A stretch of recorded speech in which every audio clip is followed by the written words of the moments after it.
اللهم صل على سيدنا محمد يا رب صل وسلم دائما ابدا على حبيبي. تھا دنیا کی ڈیفینیشن کیا ہے. عزت، دولت، حکومت، صحت بھی اسی دنیا میں داخل ہے. ہر آدمی کی خواہش ہوتی ہے کہ میری صحت اچھی ہو. تو یہ بری خواہش نہیں ہے، بلکہ صحت اچھی نہ رکھنا یہ بری خواہش ہے. لیکن ان سب چیزوں میں چاہے صحت ہو، دولت ہو، عزت ہو، سکون ہو، ان سب چیزوں میں ایک حد شریعت نے قائم کی ہے. اگر آپ حد سے بڑھیں گے تو اس کو پھر چاہت نہیں بلکہ اس کو ہوس کہا جاتا ہے. عزت کی چاہت اچھی ہے، عزت کی ہوس اچھی چیز بولو نا بھائی نہیں ہے. ہوس میں اور چاہت میں کیا فرق ہے؟ دولت کی چاہت اچھی چیز ہے، دولت کی ہوس اچھی چیز نہیں ہے. کھانے کی چاہت اچھی چیز ہے، کھانے کی ہوس اچھی چیز. دیکھو بعض لوگ کھانے کی چاہت تو ہر انسان میں ہے نا. جو بھی انسان ہے اس کے دل میں کھانے کی چاہت ہوگی کہ بھوک لگے گی تو دل چاہے گا روٹی کھائے. لیکن کچھ لوگ کھانے کی ہوس ہوتی ہے، ان کو ہر وقت بس لوگوں کی پلیٹوں میں ہی جھانک رہے ہوتے ہیں کہ تو نے کتنی بوٹیاں ڈال لی ہیں، ساری تو ادھر کو تو لے گیا. یہ چاہت نہیں ہے، یہ کیا ہے؟ لالچ. ٹھوسے جا رہا ہے ٹھوسے جا رہا ہے جیسے زندگی میں آخری دفعہ ملا ہے، کبھی دوبارہ ملے گا ہی نہیں. اتنا پلیٹ میں بھر لیا ہے کہ پتہ ہے کہ نہیں کھا سکتا، لیکن اس ہوس میں کہ کہیں ختم نہ ہو جائے. یہی ہوتا ہے نا.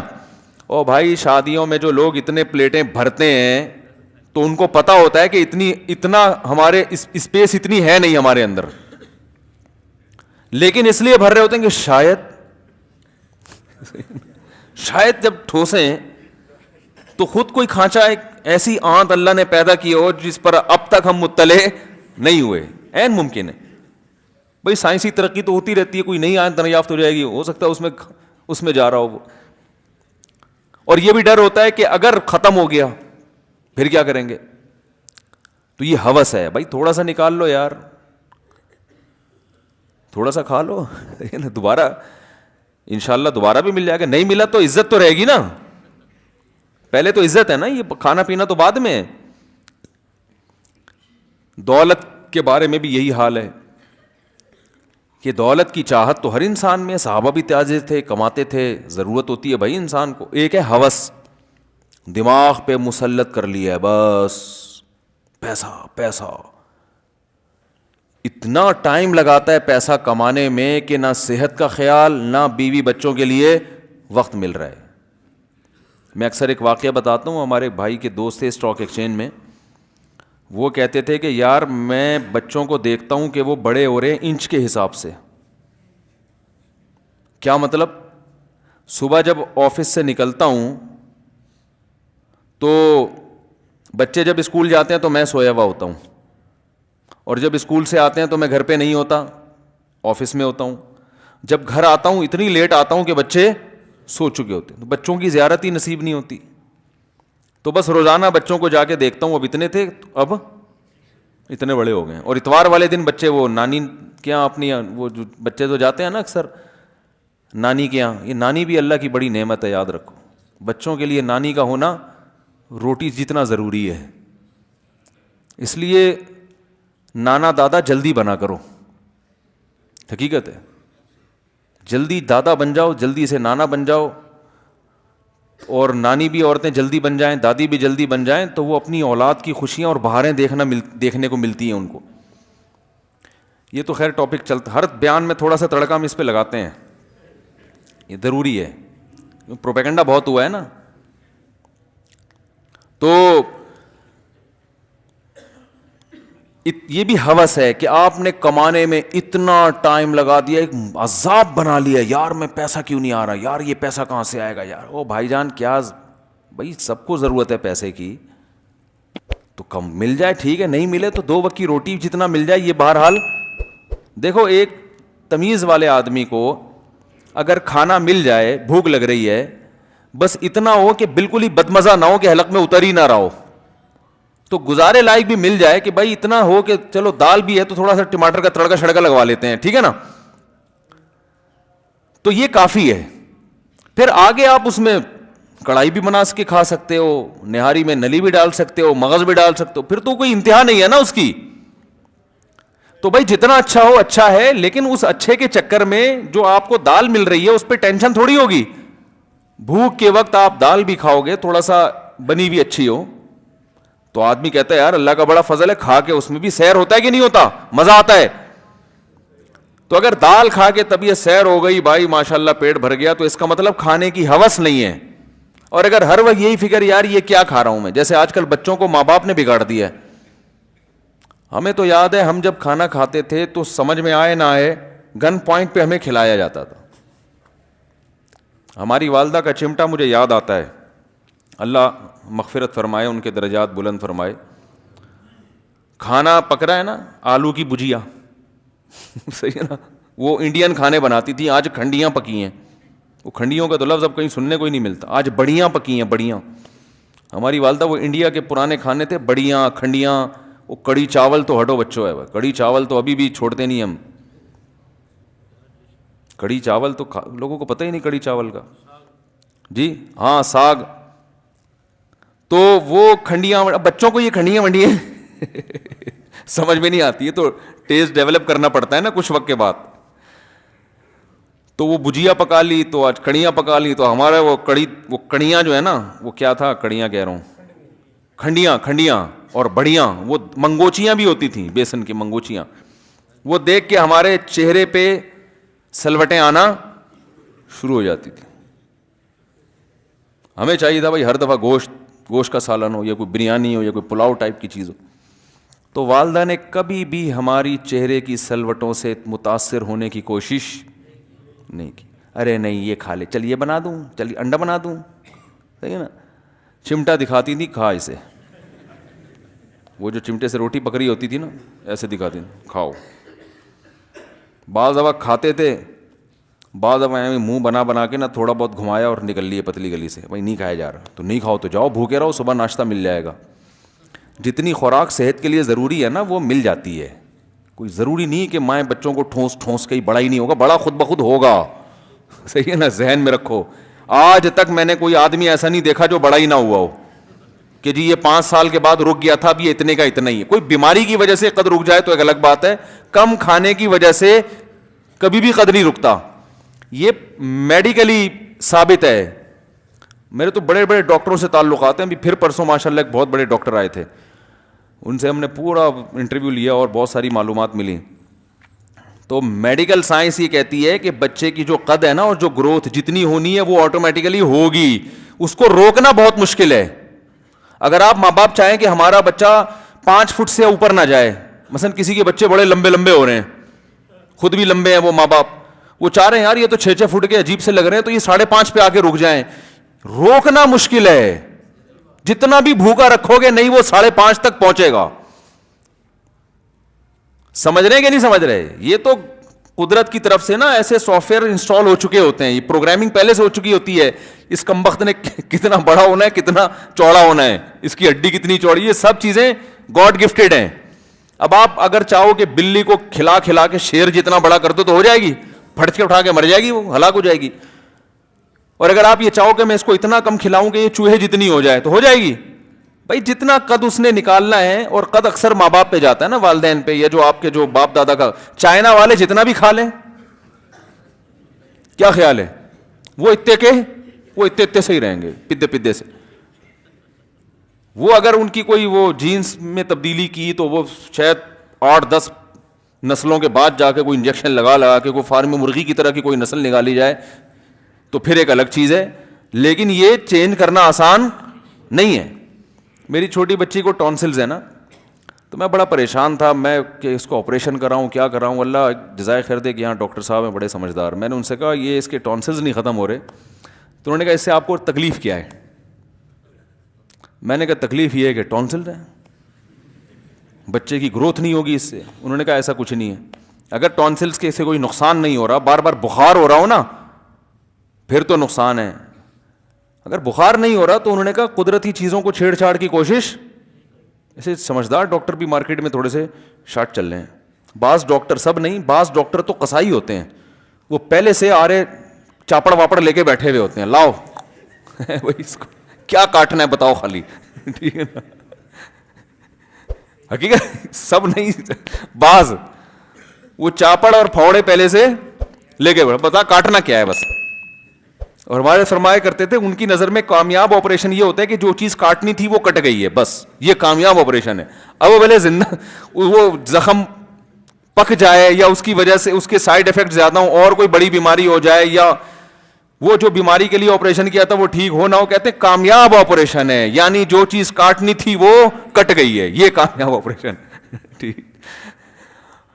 تو خیر وہ میں نے کہا وہ بچی کے ٹونسلز ہیں وہ, تو انہوں نے کہا بھائی, میں نے کہا وہ پتہ نہیں قد اس کا نکلے نہ نکلے. انہوں نے کہا ایسا کچھ نہیں ہے, بچہ ہو بچی ہو, جتنا قد قدرت نے تقدیر میں لکھا ہے نا, یعنی اس کے ڈی این اے میں, وہ نکال کے بچہ رہتا ہے. تو یہ بچوں کی ٹینشن زیادہ نہ لیا کریں, کیا کھا کیوں نہیں رہا, مائیں خود دبلی ہو جاتی ہیں بچوں کی ٹینشن میں کہ کھا نہیں رہا, یہ کھا لے, نہیں یہ نہیں کھا گا.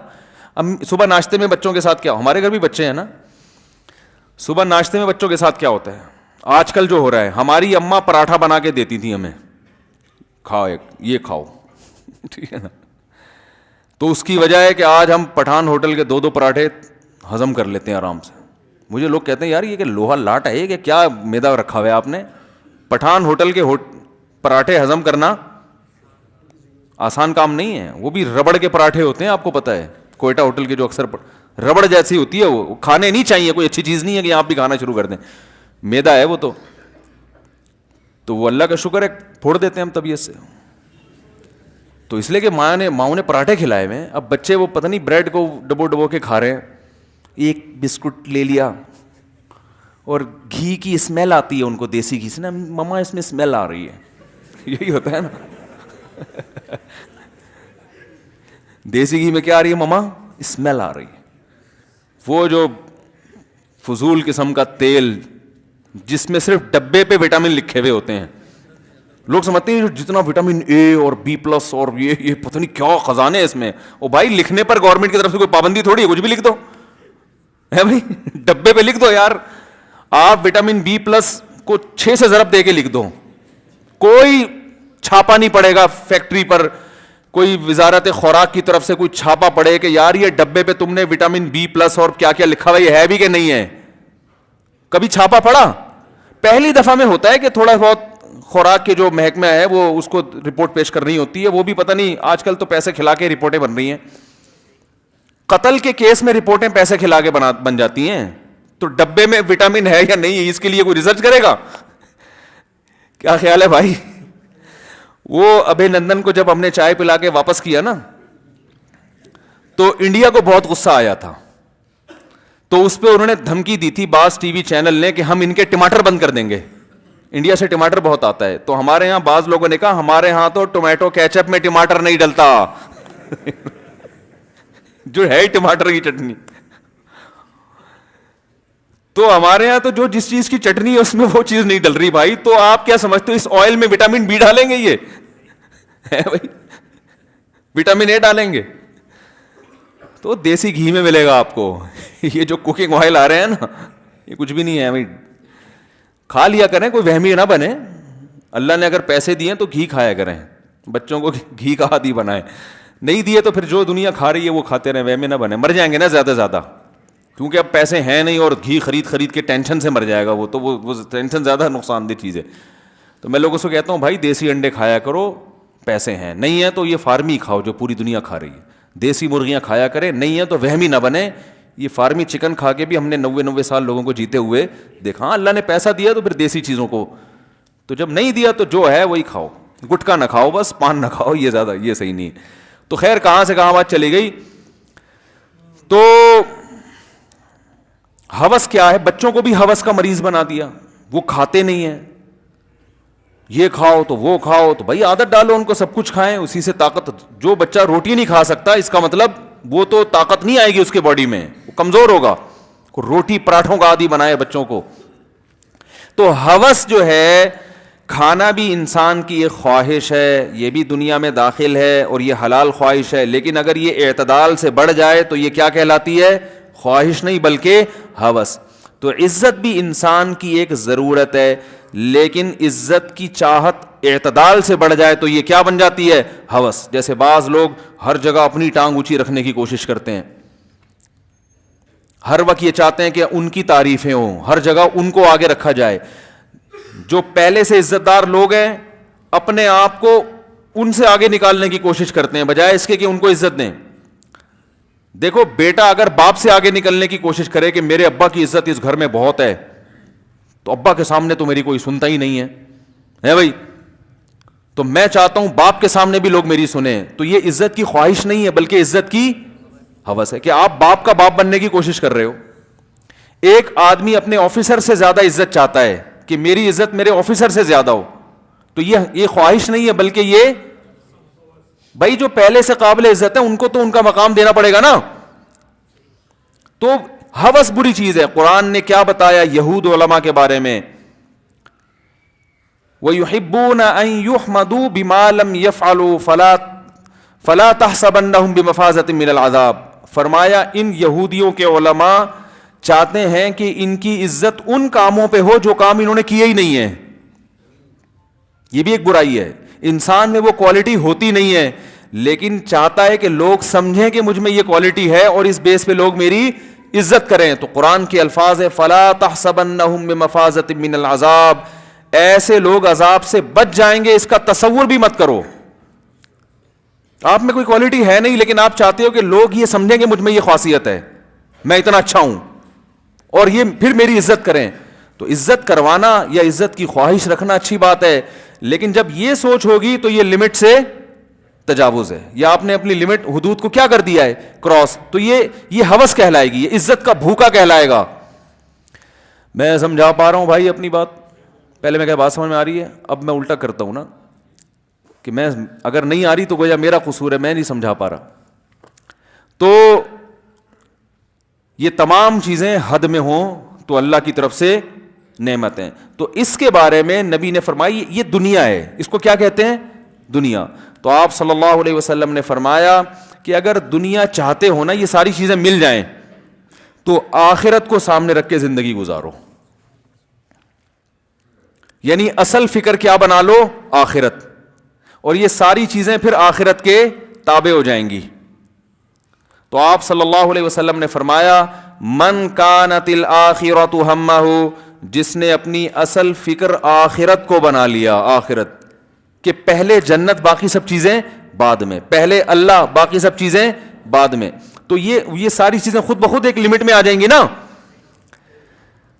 او بھائی جب آپ کے ذہن میں اللہ کی رضا ہوگی نہیں تو پھر جھوٹ بول کے بھی اپنی عزت کرواؤ گے، ٹھوسو گے بھی طبیعت سے. روزہ تو گیا، روزہ کون رکھے گا؟ پھر تو کھائے گا نا زیادہ. کہ جب مقصد ہی دنیا ہے تو بھائی جتنے مزے اڑا لو اچھا ہے، پھر تو کھاتا ہی رہے گا، کھاتا ہی. جیسے لوگ کھائے جا رہے ہیں کہ یار دنیا میں جب رہنا ہی لائف کو انجوائے کرنے کے لیے تو کم کیوں کھائیں؟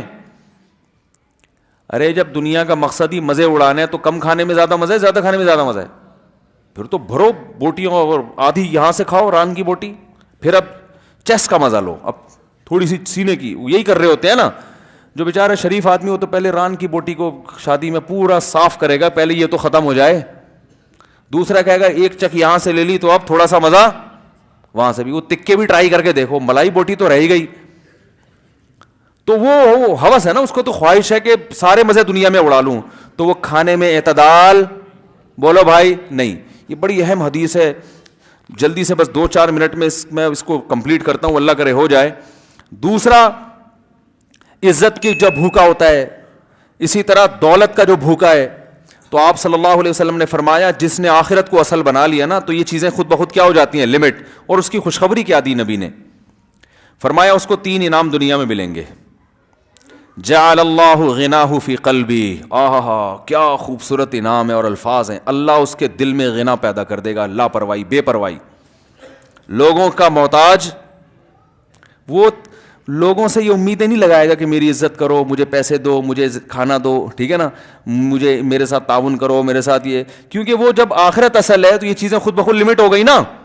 تو لمٹ میں چیزیں تو اللہ کی طرف سے ملی جاتی ہیں. تو پہلی عزت اس کو ملے گی غنا، محتاج نہیں. غنا سے انسان کی عزت میں اور اضافہ ہوتا ہے. آپ جب مانگتے رہتے ہو نا یار 5 روپے مل جائیں گے یار, یہ تو عزت ختم ہوتی ہے نا. حتیٰ کہ جب واقعی ضرورت بھی ہوگی نا تو لوگ نہیں دیں گے آپ کو پیسے. تو فرمایا سب سے پہلے غنا. کیا مطلب؟ سر اٹھا کے جینا سیکھ جائے گا. یہ کتنی بڑی نعمت ہے, کتنی بڑی نعمت. سر اٹھا کے جینا, دل کا مالدار ہو جائے گا. مالدار آدمی غریب کے سامنے ہاتھ نہیں پھیلاتا, غریب کے سامنے اپنی حاجت بیان نہیں, غریب کے سامنے اپنی عزت چاہتا ہے نا, تو یہ غریب ہو کے بھی کیا بن جائے گا؟ ایسی دل کی کیفیت جیسی دولت مندوں کی ہوتی ہے. دوسرا انعام, جعل اللہ غناہ فی قلبی وجمع لہ شملا, اس کی فکروں کو اللہ جمع کر دے گا. آج کل کوئی ایک ٹینشن نہیں ہے. کسی سے پوچھنا کیوں پریشان ہو تو فون کہ کوئی ایک وجہ ہو تو بتاؤں. ہے بھائی کوئی ایک وجہ؟ ابے بھائی کیا ہو گیا؟ یہی ہوتا ہے نا. یہ میرا بچے نے بھی سیکھ لیا, بھائی کیا ہو گیا. وہ چھوٹا سا بچہ ہے بھی 4 سال کا, وہ میں آ رہا تھا تو میرے پیچھے پیچھے وہ بھی آنے لگا. چھوٹا 4 سال 3.5 سال کا ہوگا وہ, بالکل آپ نے دیکھا نا پدا سا. تو میں نے کہا بھائی کدھر آپ بیٹا گھر رہو؟ کہہ رہے بھائی کیا ہو گیا. مجھے اتنی ہنسی آئی, میں نے کہا اتنا سوچ, وہ بھائی ایسی باتیں کر رہا ہوتا ہے, وہ بھائی کیا ہو گیا. تو جمع لہ شملا, اللہ اس کی بہت ساری فکروں کو سمیٹ دیں گے. سمٹی ہوئی چیز اچھی ہوتی ہے. دیکھو کچرا بھی اگر ہو نا گھر میں پھیلا ہوا ہو تو برا لگتا ہے, سمٹ کے ایک ڈسٹ بن میں آ گیا سکون مل جاتا ہے کہ نہیں مل جاتا؟ حالانکہ کچرا ہے. کچرا ہونے کے باوجود وہ برا نہیں لگ رہا ہوتا. بھائی جھاڑو لگا کے سمیٹ کے ایک جگہ پہ جمع کر دیا اس کو, تو بہت زیادہ کچرا بھی برا نہیں لگتا, اور پھیلی ہوئی تھوڑی سی چیز بھی بری لگتی ہے. کمرے میں تھوڑا تھوڑا کچرا, کچھ ادھر برا لگ رہا ہے, سمیٹ دیا اور مزید کچرا بھی لا کے ڈال دو گے نا ڈسٹ بن میں سمٹا ہوا, وہ اتنا برا نہیں لگ رہا ہوتا. تو اللہ نے فرمایا ان کی فکریں سمیٹ دوں گا میں. صحیح ہے نا, گٹھری بنا کے رکھ دوں گا, بس یہی ہے, اور کوئی فکر نہیں ہے تمہاری. اور تیسری جو ہٹو بچوں, فرمایا اتتہ الدنیا وہی راغمہ, دنیا بھی اس کے پاس دوڑتی ہوئی آئے گی ناک رگڑتے ہوئے. سمجھ رہے ہیں؟ ہر چیز لمٹ تھی نا, حدود تھی, تو ملے گی لامحدود. سمجھ رہے ہیں؟ اس نے عزت حاصل کرنے کے لیے غیر اخلاقی طریقے اختیار نہیں کیے, تو جنہوں نے غیر اخلاقی طریقے اختیار کیے ان کو اتنی نہیں ملے گی, اس کو ان سے زیادہ مل جائے گی, جبکہ یہ عزت کا بھوکا بھی نہیں ہوگا. تو ناک رگڑنے کا مطلب یہی ہے کہ یہ عزت کے سامنے ذلیل نہیں ہوگا, عزت اس کے سامنے ذلیل ہوگی. ہائے ہائے کیسے دل میں اتاریں بات. پیسے والا آدمی جو ہوس ہوتی ہے وہ پیسے کے پیچھے بھاگتا ہے, پیسے کا بھوکا ہے, پیسے کے سامنے ذلیل ہوتا ہے. لوگ جھوٹ بولتے ہیں نا پیسہ کمانے کے لیے, لوگ کہتے ہیں نا گدھے کو بھی باپ بنانا پڑتا ہے, پیسے کمانے کے لیے گدھے کو بھی باپ بنا لیتے ہیں. عزت دار لوگوں کو ذلیل اور ذلیل لوگوں کو عزت دینا شروع کر دیتے ہیں. مفاد ہے بھائی. لیکن آپ نے فرمایا اگر آخرت کو اصل بنا لیا تو پیسہ اس کے پیچھے آئے گا ناک رگڑتے ہوئے. کیا مطلب؟ پیسہ اس کے سامنے ذلیل ہوگا, یہ دولت کے سامنے ذلیل نہیں ہوگا. حضرت حاجی عبد الوہاب صاحب رحمہ اللہ تعالیٰ کے واقعہ سناتا ہوں نا. ملک کے وزیر اعظم گئے ان کے پاس, بہت بڑی رقم دی, بہت بڑی رقم. تو حضرت نے ٹھکرا دی, بولا سہ روزہ چاہیے. کیا چاہیے؟ 3 دن. اس نے کہا کہ حضرت اتنی بڑی رقم دینے والا آپ کو کوئی نہیں ملے گا, سمجھ رہے ہیں؟ قبول کر لیں, یہ موقع زندگی میں کبھی کبھار, گویا کہنا یہ چاہتے تھے. تو حضرت فرمایا اتنی بڑی رقم ٹھکرانے والا بھی آپ کو مارکیٹ تو میں بول رہا ہوں, ٹھیک ہے نا, اتنی بڑی رقم ٹھکرانے والا بھی آپ کو مارکیٹ میں نہیں ملے گا. سمجھتے ہو؟ تو جیسا استغنا ہوتا ہے اسی حساب سے پیسہ بھاگتا ہے. ہم پیسے کے پیچھے بھاگ رہے ہیں, ذلیل کر دیا اپنے آپ. دیکھو نا دکانوں پہ بیٹھے ہوتے ہیں کپڑا بیچنے, باجی ادھر آئے نا, بیٹھے نا. او بھائی جا یار, تو نے کپڑا ڈسپلے پہ لگا دیا, جس باجی کو دیکھنا دیکھ لے گی ہے. تو یہاں کوئی پکوڑے کی دکان تھوڑی کھول کے بیٹھا ہوا ہے. وہ آئی اسی لیے کہ کپڑا خریدنا ہے اس نے, لیڈیز کپڑا, تو لیڈیز کپڑے کی دکان کھول کے بیٹھا ہے, باجی باجی, مولوی صاحب, صوفی صاحب ادھر آئے. وہ تھان پہ تھان دھڑا دھڑا کھولے جا رہا, ایک نفسیاتی اثر ڈالنے کے لیے نا, کہ اگلا بولے. ہم تو بھائی کنفیوز ہو جاتے ہیں, کبھی کپڑا لینے جائے نا, ابے نہیں کھولا, نہیں کھول کے دے, اتنے کھول دے, آدمی کہتا ہے یار اب نہیں لیا تو یہ بولے گا اس کو تمہارا باپ لپیٹے گا یہاں بیٹھ کے. معذرت کے ساتھ تھوڑی سی ابیوز لینگویج استعمال کر رہا ہوں, لینا نہیں تھا تو یہ کیا کون لپیٹے گا, یہ نفسیاتی اثر ڈالتے ہیں. اتنے تھان کھلوا دی اور لے ایک بھی نہیں رہے, تو آدمی مروت میں آ کے لے ہی لیتا ہے. یار اب کیا, یہ گھٹیا طریقہ ہے پیسہ کمانے کا بھائی. ٹھیک ہے آپ تھان تو کھولیں کسٹمر کی سہولت کے لیے, اس کو غیر اخلاقی طریقوں سے گھسیٹنے کے لیے یہ پھر پیسے کے پیچھے بھاگ رہے ہو آپ. پھر جو لفاظی ہوتی ہے تاجروں کی آپ دیکھو, یہ آپ کو یہیں سے ملے گا, کہیں اور سے تو ملے گا نہیں. آپ چونکہ آپ تو مفتی صاحب ہیں, اچھا آپ کے لیے اسپیشل ریٹ ہیں, حالانکہ وہ 100 آدمیوں کے لیے وہی ریٹ ہوتے ہیں. ایک دفعہ میں نے کوئی بائک کے لیے نا کچھ پارٹس خریدنے تھے, تو وہ مجھے اس نے پارٹ فروخت کیا. میں نے کہا کتنے کا, کہہ رہے ہیں آپ کے لیے مثلاً 100 روپے کا. تو میں متاثر ہوں, میں نے کہا چلو داڑھی دیکھ کے تھوڑا سا خیال کر رہا ہوگا, 200 کی چیز ہوگی, آپ کے لیے کتنے کا ہے, 100 روپے کا. جب بھی میں پھر اسی دکان سے چیزیں خریدا کرتا تھا, وہ کوئی بھی نہیں جانتا اس دکان والے کو, وہ اس لیے کوئی غیبت نہیں ہے اس میں, اور وہ دکان والے کا بھی کوئی رابطہ نہیں ہے, وہ بھی نہیں جانتا, بہت پرانا واقعہ ہے, 20 سال تو کم از کم ہو گئے ہوں گے. تو آپ کے لیے اتنے کا. پھر مجھے پتا چلا یہ ہر ایک سے یہی کہتا ہے. ٹھیک ہے, آپ کے لیے. اور دکانداروں کی عادت ہوتی ہے کہ آپ کو میں اتنے میں دے دوں گا, اور وہ سوچ رہے ہوتے ہیں جھوٹ بھی نہیں بول رہے ہم, تو آپ کو اتنے میں ہی دے دوں گا نا, اور کیا مطلب ہے اس کا. وہ خوش فہمی میں مبتلا ہو رہے ہیں کہ میرے لیے.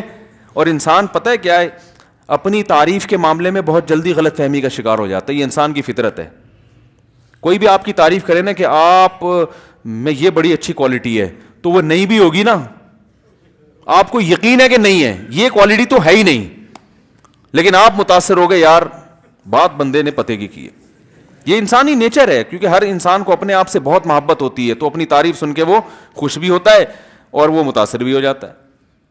تو اس لیے زیادہ اپنی تعریف سن کے نا کبھی بھی دھوکے میں آنے کی کوشش نہ کیا کریں. تو جب وہ کہتے ہیں نا آپ کے لیے یہ, تو آپ سمجھتے ہیں کہ میرے اندر کوئی سرخاب کے پر ہیں, عام پبلک سے میں ذرا ہٹ کے ہوں, تو میرے لیے یہ اسپیشل کیا کر رہا ہے, رعایت کر رہا ہے. تو نبی صلی اللہ علیہ وسلم نے فرمایا, جس نے آخرت کو اصل مقصد بنا لیا, دل میں غنا بھی پیدا ہوگا, یعنی سر اٹھا کے جیے گا. اور آپ صلی اللہ علیہ وسلم نے فرمایا اللہ اس کی فکروں کو بھی جمع کر دیں گے, ایسی ٹینشن والی زندگی نہیں ہوگی. اور تیسری خوبی, اس کو تیسرا جو انعام ملے گا, فرمایا اتتہ الدنیا وہی راغمہ, دنیا ذلیل ہو کر اس کے پاس آئے گی. یہ دنیا کے سامنے جھکے گا نہیں, دنیا اس کے سامنے جھکے گی. اللہ تعالیٰ سمجھنے کی, عمل کرنے کی توفیق عطا فرمائے.